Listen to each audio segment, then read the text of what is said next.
수사를 하고 또 해임을 하고 징계를 했습니다. 그렇기 때문에 이 권력 남용이라는 것이 그렇게 중요하다고 생각한다면 본인들한테도 똑같은 잣대를 들이대야 한다고 생각을 하고요. 그런 의미에서 봤을 때 이 청와대가 이 특감 반원들이 오늘 이 김태우 수사관이 폭로한 이 세 가지 건은 모두 권력 남용의 전형적인 건들입니다. 여기에 대해서 이것을 폭로한 김태우 수사관은 오히려 만약에 비밀 누설을 했다라고 하면서 신변에 문제가 생기는 일이 있다면 이것은 대한민국 민주주의가 파괴되는 날이다라고 생각합니다. 그것은 모든 국회의원들이 들고 일어나서 이것을 막아야 한다고 생각하고요.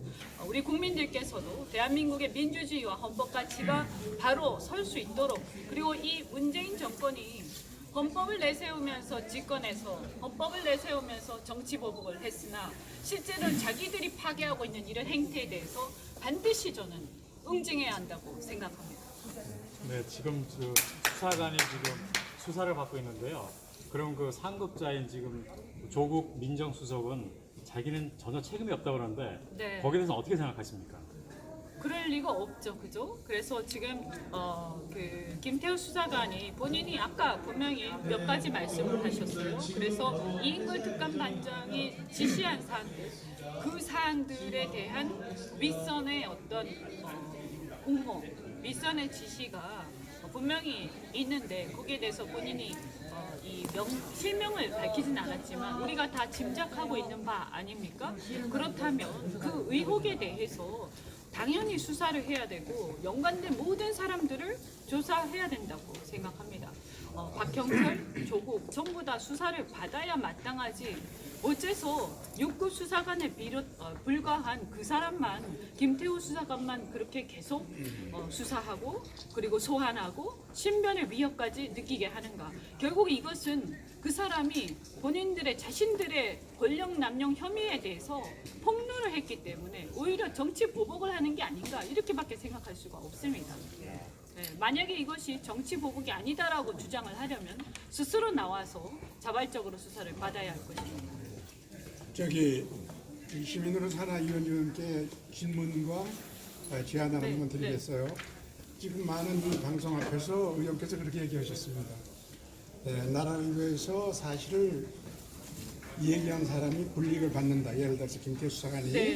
그럼 이대로 좌절할 것이 아니고 국회의원들이 다 들고 일어나서 보호를 해야 된다 그러셨는데 여기서 인터뷰나 말로 그러시는 게 아니고 특히 여성 의원으로서 대단히 강직하시고 강화되는 것을 다루고 있는데 만일에 그런 일이 생기지 않겠지만 안 해야죠. 안 해야 되는데 만일에 그랬을 때 지금 여기서 얘기하신 것식으로 이 당을 떠나서라도 앞장서서 그렇게 보호할 수 있는 이거를 좀 지켜주셨으면 그렇게 하셔야 됩니다. 제가 이 부분에 대해서 저는 이런 국회의원들이 이 문제에 대해서 김태우 수사관이 수사를 받으러 이제 소환이 돼서 갈 때 그때도 가능하면 응원을 해야 된다고 생각을 하고요. 그리고 만약에 어떤 문제가 생긴다 그러면 저는 투쟁을 해야 된다고 생각합니다. 농성을 비롯 모든 것을 다 해야 된다. 제가 드루킹 사건 때 광화문에서 사실은 가장 먼저 천막 농성을 했고 청와대 앞에서 1인 시위를 했습니다. 그런데 사실은 그때만 해도 사람들이 왜 그런 짓을 하느냐 그러지 않았습니까? 그런데 우리가 이번에 김경수 판결문을 한번 잘 찬찬히 보시면 정말로 사실관계 파악을 굉장히 치밀하게 잘했습니다. 판결에서 모든 것이 나와 있습니다. 그래서 이 김경수 사건에 대해서 김경수는 사실은 입이 10개라도 할 말이 없는 상황인데 더 중요한 것은 오늘 이 폭로로 청와대가 이 문제에 대해서 굉장히 궁금해하면서 개입을 했다. 이것은 시사하는 바가 굉장히 크고 우리가 이 청와대가 여기에 대해서 궁금해하는 이유가 뭐겠습니까? 자기하고 관련이 없다면 궁금해할 이유가 없는 거죠.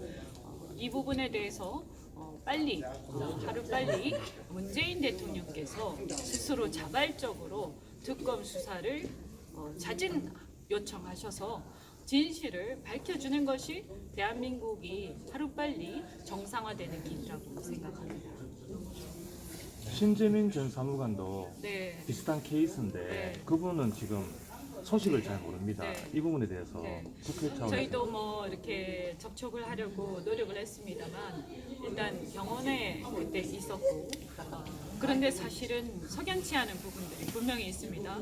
그분이 용기 있게 나와서 이 유튜브를 통해서 폭로 방송까지 하신 분인데 그 용기 있는 젊은이가 어찌해서 그 뒤로부터 등원불출하면서 외부와의 연락을 끊고 있는 것인지 그리고 입원해 있다고 하는데 입원은 어느 지금 그 분당 서울대병원에 어느 과에 어떤 병동에 왜 입원하고 있는지에 대해서 밝혀야 한다고 생각하고요. 그 부분에 대해서도 국민들께서도 관심 가지고 많은 제보를 좀 주시면 좋겠습니다.